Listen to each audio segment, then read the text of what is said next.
Мына 85-тің төріне келіп отырған Перебай екеуміздің бір-бірімізбен танысқанымызға мен есептеп отырсам 68 жыл болған екен. Екеумізде біреуіміз Маңғыстау түбегінің Тона Бозашысында тусақ, біреуіміз Маңғыстаудың Қаратауында тудық.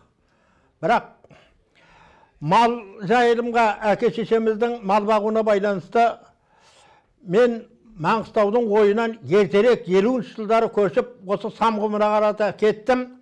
Содан кейін мен 7-ші, 8-ші, 9-ші кластарды Гурьевте оқыдым. Өйткені Маңғыстаудың ойына қатынасқаннан гөрі Гурьевке қатынас жақсы болды, Құлсары арқылы. Сондықтан да Гурьевте тумаластарымның үйінде жатып, сонда бітірдім. Ал 10-ші класс оқитын жылы мен Маңғыстауға амалсыз келдім.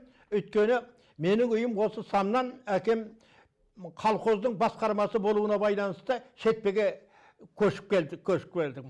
Содан кейін сол 55-ші жылы Маңғыстаудың балдары, ол мезгілде Маңғыстауда мектептің өзі 3 мектеп бар.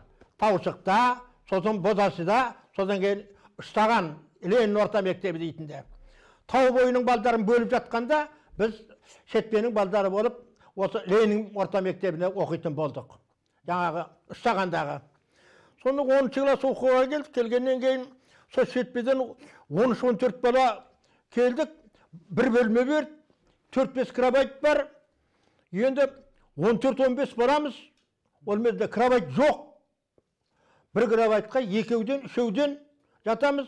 Болмаса тіпті екі krabaytты қосып жібереміз де 14-імізде 4 krabayттың ішінде жатамыз, аяқтасып бір көрпенің үстінде. Сондай заман, оның шынын айтқан отта.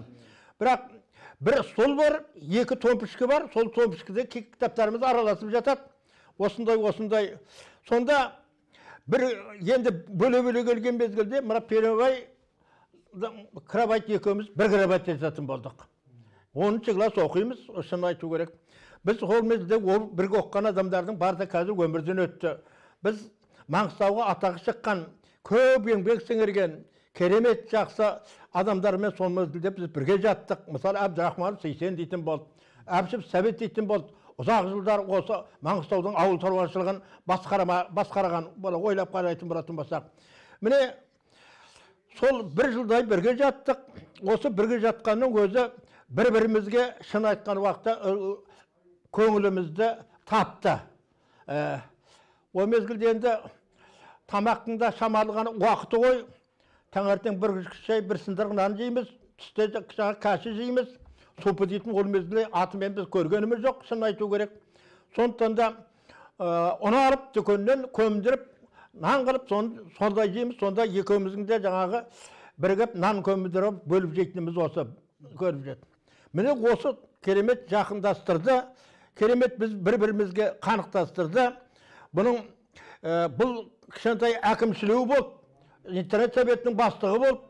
Мен содан кейін бастықтың қасына жатқаннан кейін маған ешкім тимейтін болды, шынын айту керек.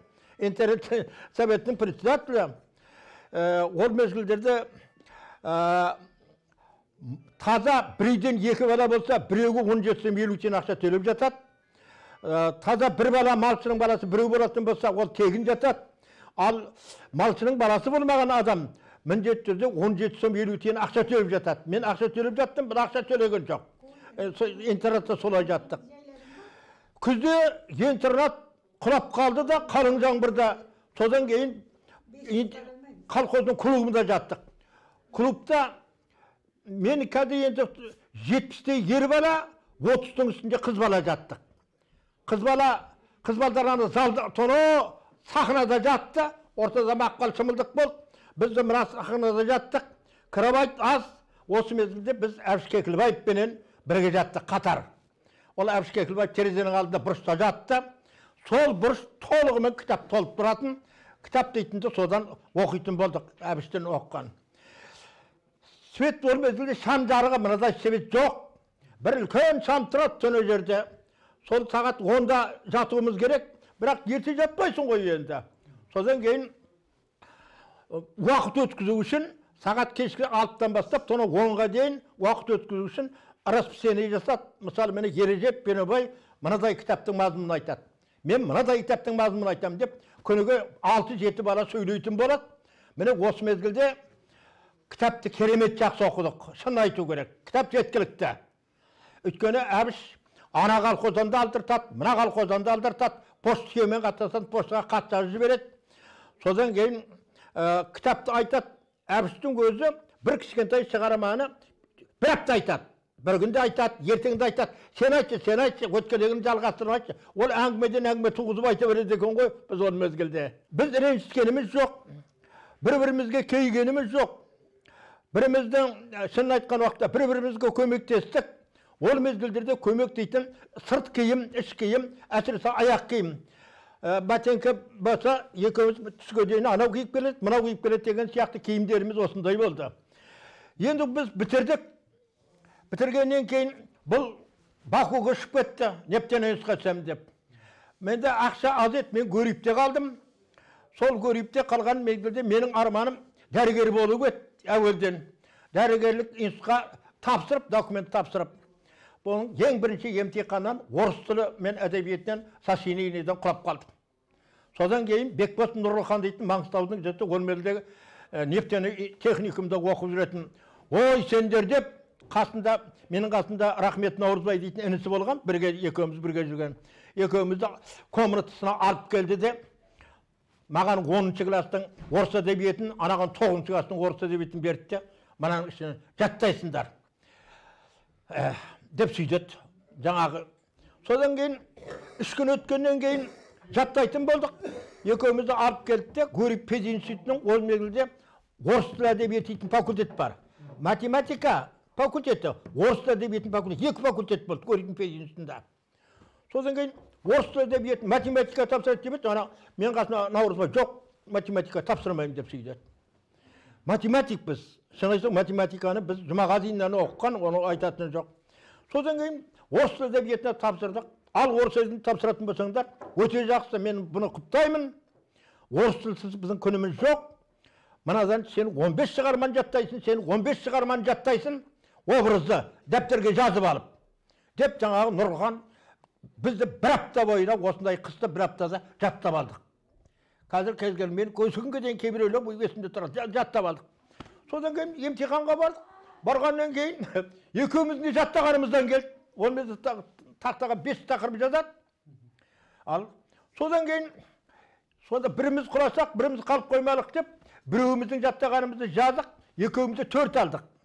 Сөйтіп, Гөріптің пединститутына орыс тілі әдебиет факультетіне түстік.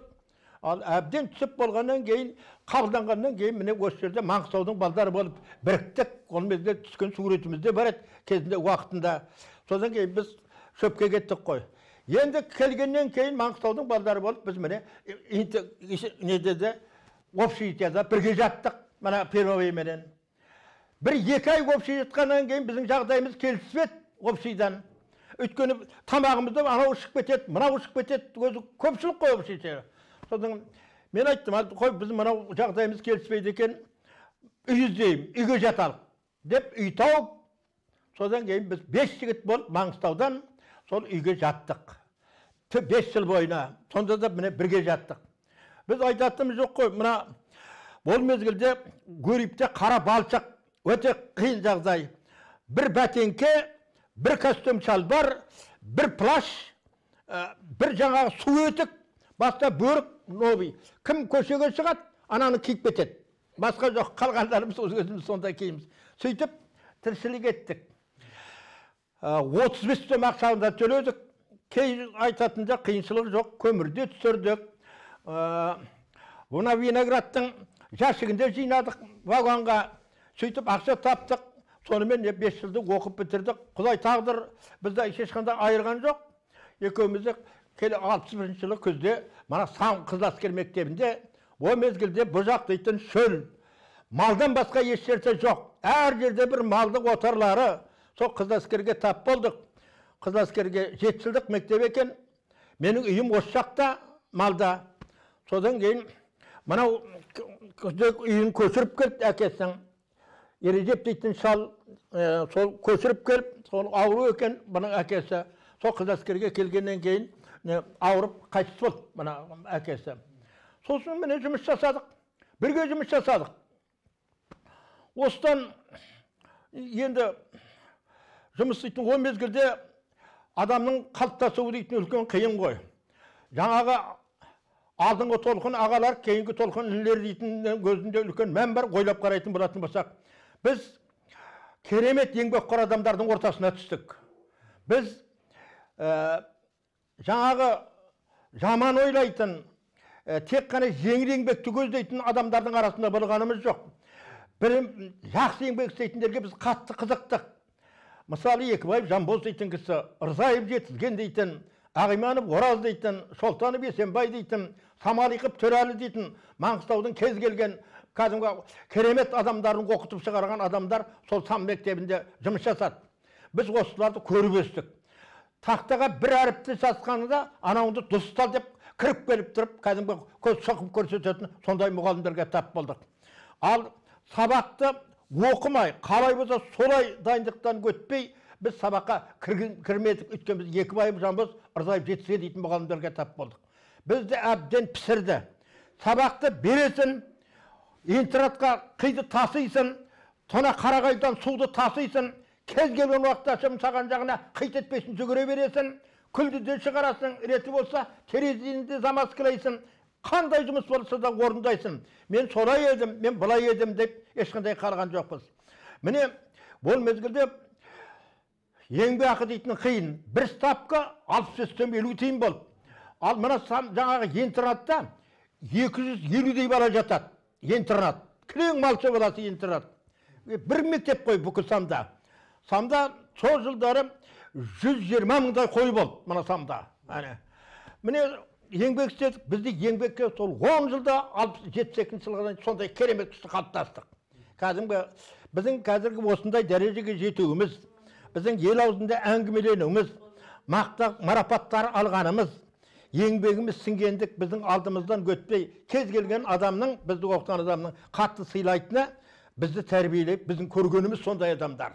Былай қараған уақытта байлыққа, атаққа құмар жандар емес, біздің оқыған қалай да болса кәдімгі ар үшін еңбек ететін, әлгі пайда ойлама, ар ойла, талап қыл артық білуге, артық қылым кітапта ерінбей жаттап оқуға дейтін Абай айтқандай кітап оқығанымыз. Міне, осындай білімге дегендегі құштарлық, еңбекке дегендегі ерекше адам керемет қасиет, жағымсыз мінезді ешкімге көрсете алмайсың. Сен біреуге жақсылық жасасаң, саған да біреу жақсылық жасайды. Сен біреуге әркімге амандасқанда күле қарасаң, саған да жұрт күле қарайды. Түсінесің бе? Сондықтан да әркім өзінің істегеніне құлы ойлап қараған уақытта біз осындай 68 жыл бойында, міне 70 жылдай осындай дәрежеде жұмыс істеп келдік. Қия алмаймыз. Мен кеше алдыңғы күніде мына Сания ауырып қалғаннан кейін көңіл сұрап келдім. Үйде ойланып отырам, апырмай бұл қалай болды дейтін. Міне сол 85-ке келіп отырмыз екеуміз. Мен не тілеймін Перубайға? Перубай өмірдің барлық жақсылығын көрді, қызықтады, балалы болды, немере сүйді, керемет. Балдары да, қыздары да, барлығы да өзің дегендеріне жетті, еңбекқор. Бір мына Санияның ауырып қалғаны болмаса, өзі шыны ойлаған уақытта Алла өзінің тілегін негізінде қабыл етті. 85 жас дейтіннің өзі 70 жас. Алла тағаланың өзі адамда берсе жаста өте көп қой. Бұл әрбір жастың өзінің адамның өмір сүрінің жасының белгілі бір кезеңдері болады. Бұл сәбилік кезеңнен өтті, балалық кезеңнен өтті, жігіттік кезеңнен де өтті. Керемет тамаша жаңағы адами қасиеті бар кезеңнен де өтті. Егделік қасиеттен де өтті, кекселік қасиеттен де бүктен қария болып, 70 жастың 85 жасап отырып. Жамандық көрме, балдарың аман болсын. Өмір дейтін керемет күшті нәрсе ғой, адамның аузынан дәме кетпейтін. Сол өмірдің барын қызығын бірге жасалық, Перубай. Шыққан жастарың құтты болсын, денің сау болсын.